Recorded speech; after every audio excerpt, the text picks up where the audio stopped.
నమస్తే, నా పేరు కళ్యాణ్ కుమార్.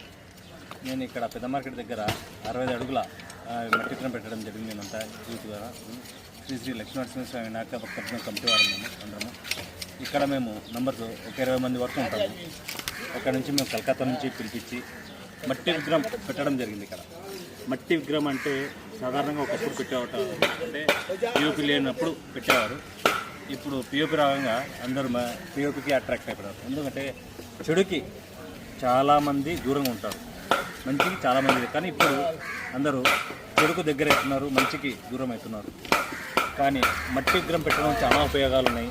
పిఓపి పెట్టడం వల్ల చాలా సమస్యలు వచ్చే అవకాశాలు ఉన్నాయి. ఎందుకరంగా అంటే మనకి పిఓపి కరడానికి కనీసం 3 days పడుతుంది. అదేవిధంగా 3-4 days 1 week కూడా పడుతుంది కొన్ని విగ్రహాలు ఆ పిఓపి వల్ల. ఆ కరగడం చాలా కలుషితం వచ్చింది వాటర్ కూడా. ఆ వాటర్